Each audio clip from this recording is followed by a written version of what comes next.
Yo, yo, yo, yo, yo, yo. Welcome back to the channel, guys. Welcome back to another episode of the Bearded Beanie Review. And today we're going to be talking about none other than The Matrix Resurrections.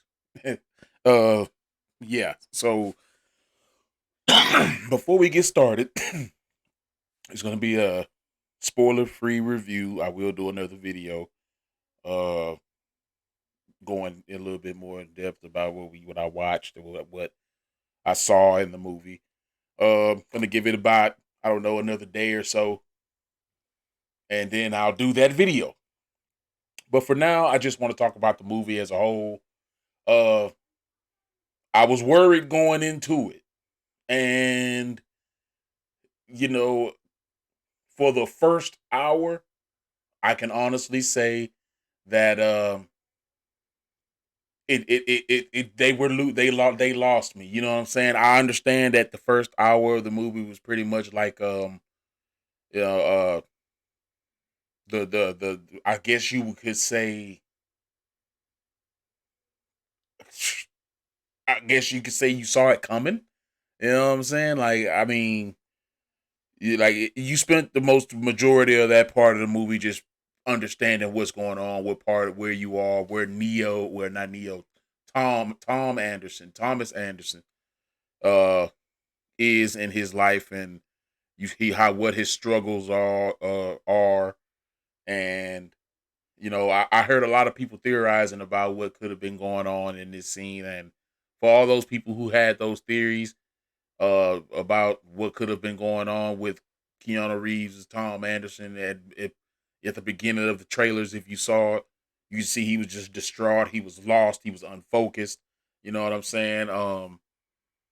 You were right. You were right if you had those theories, but yeah, we spent the better part of the first half of the movie trying the first 30 minutes to 45 minutes just trying to figure out him, you know what I'm saying, and whatnot. And then you start getting little pieces of what here and all that. And they will tell you right now off the muscle, you didn't need it. There's no need to go and rewatch the whole trilogy to jump right into this movie. Trust me when I say that. And you can believe me when I tell you it was pretty much all the way. I say it didn't really stop ending, but for about a good 30 minutes.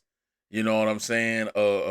So yeah, you really don't have to bone up on your Matrix history or whatnot to go and watch this one. If you just know what you've seen before, just go ahead and just go jump right on in here, and yeah, go ahead and do what you do. You know what I'm saying? But the honestly, I'm indifferent about how I feel about it. You know what I'm saying? I don't want to focus too much on talking about what happened in the movie versus how it made me feel watching it.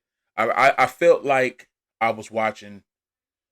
I felt like I was watching, even though it was made by the same well, one of the same people or different people or persons, however you want to look at it. Lana Wachowski did this one by herself, so I feel that what I've watched was not like the old Matrixes, because those old Matrix movies were a combination of both of their brains pulling it together a story and making it feel good, versus where this was a combination of just one of them. And keep in mind, when we all know, and this is no secret, that they both had sex changes, they now go by Lana Wachowski, which is the one who directed this movie, and I don't quite know the other one's name, but yeah, things are different. Their mindsets are different and whatnot. But I watched a lot of interviews leading up to this release, and everything that Lana Wachowski said that she wanted about from this movie, or the reason why she made it this movie the way she made it, it seems like it's true. From even down to the mockery of Warner Brothers, and we've seen this with other Warner Brothers movies before. Space Jam, where Warner Brothers just pretty much flaunt all their properties and their power in the movie business to in front of everyone, you know what I'm saying? And let them know how big and vast they are. Well, they kind of do the same thing in this movie. You know what I'm saying? And just to give you a bit of a synopsis of how what to look how it goes without trying to give you too much, as a synopsis is Thomas Anderson is a game developer of the Matrix game, which is a big hit. The game basically based on all three Matrix movies before this one. And in this Matrix, those movies are a video game created by Tom Anderson, and it seems like this is video game is just not a dream to him, something that he just created. It seems like he's actually lived this game before. That's why it's so good. You know what I'm saying? But the story behind, why we're here is convoluted and confusing and whatnot if you don't know your Matrix lore. You know what I'm saying? Like, but then they help you. Like I said before, you don't need to go watch the movies before you watch this one, because they help you to remember what happened when they're discussing, or when there are pivotal events that are happening on screen. You know what I'm saying? So, um, another thing, the characters, the characters in the movie. So with the ones you see, we know, of course, Neo, Trinity. Good to see him back. The new characters, with the captain. I couldn't even remember her name, and I told myself I would. But the captain, you see her here on the picture down at the bottom, right side of your screen, and then you had Morpheus, played by Yaya. I'm not gonna butcher his name, but you know what I'm talking about. His story in this movie is not what it appears to be. You know what I'm saying? And it had people wondering, okay, why did Morpheus get recast and whatnot, and what happened? Why isn't it Lawrence Fishburne? Why is it this guy? And it makes sense as to why it's this guy, and it works. You know what I'm saying? And I like that about it. You know what I mean? I like the fact that we didn't. I don't like that we didn't get Hugo Weaving is returning in this movie, but I do like the fact that they changed his character, and I'm not going to spoil who that is. And it just brings the story of the Matrix as a whole, not just what we've seen and what we know was going on and what we're trying to prevent or not trying to prevent. But yeah, it just brings that story as a whole, and it makes you wonder, damn, exactly how important is Neo and Trinity in the Matrix? You know what I'm saying? Like, um, I mean, it was good to just see a bunch of characters. Like, I'm gonna go ahead and say that the Mario Venji was in the again, and it was good to see him return. Spoiler right there. That was probably all I'll give you.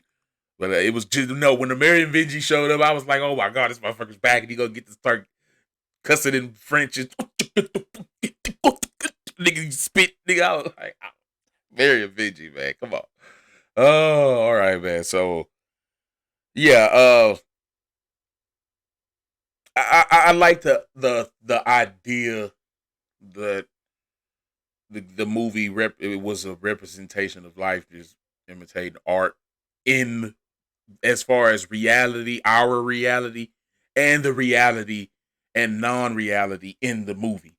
You know what I'm saying? Like having Warner Brothers, you know, say, hey, and this is also something else that Lana Wachowski talked about in her interview about how basically they were just going to leave Matrix alone, and that was that. Leave it at that. You know what I'm saying? But Warner Brothers, like anybody else, they're capitalizing on the name The Matrix. You know what I'm saying? And Warner Brothers supposedly told them, hey, we're going to do this movie with or without you. You know what I'm saying? And you already know how that goes. I have a feeling if Warner Brothers would have tried to do this without a Wachowski attached, you can chunk it up as a loss. It would have been a loss. With at least one of them attached to it, the story still felt as it was intended. You know what I'm saying? So that right there was a good thing, and it wasn't as bad as I was thinking it was going to be. I was thinking it was going to be way worse, but it wasn't. and that's a good thing. And so, yes, it is a watch, and it is worth a rewatch, and I will be getting that rewatch again in soon, probably before I do the spoiler review on the next video. But I mean, yeah, all in all, it was a good story. I did enjoy it, and I'm gonna go ahead and wrap this up, guys. Uh, it was a good movie. I enjoyed it, and thank God it wasn't as bad as it could have been. You know what I'm saying? And I'm glad that it worked out the way that it did, and it's worth the watch. You know what I'm saying? I'll go ahead and give it a good 4 out of 5 stars, just because I believe that there were some things that they didn't need to do. They didn't need to do in the movie, and I wish they would have took that time to focus on other aspects of the story that they were telling, which could have been way better than what we got for what, but it wasn't bad. Other than that part of it, everything else was okay. You know what I'm saying? And I'm glad that that the way that it ended gave the Matrix a future in some way. You know what I'm saying? I guess if that's how you want to look at it. I mean, some would say, man, just go ahead and end it here. But when they reprise stuff like this and people as fans out there for it, they always look for a way to try to see how much they can milk out of it. And I think Warner Brothers is just gonna try to see what they got going on as far as the Matrix goes, and you have to watch the movie to understand what I'm talking about. So no, I didn't give anything away. You need to watch the movie to understand what I'm talking about. So guys, that's gonna be the end of this video. Let me know what you think about the movie after you've seen it. If you've already seen it, down below in the comments. Don't forget to like and subscribe. I'm your man, Bearded Beanie Brother, coming at you. About to go grab me something to eat, probably jump on the game or whatever, kick up a stream. Yeah. Y'all take it easy. Have a good one. Happy holidays, guys. And I'll see you guys in the Matrix. Like what I did. That was bullshit. That was total shit. Y'all have a good one, guys. You take it easy. Peace.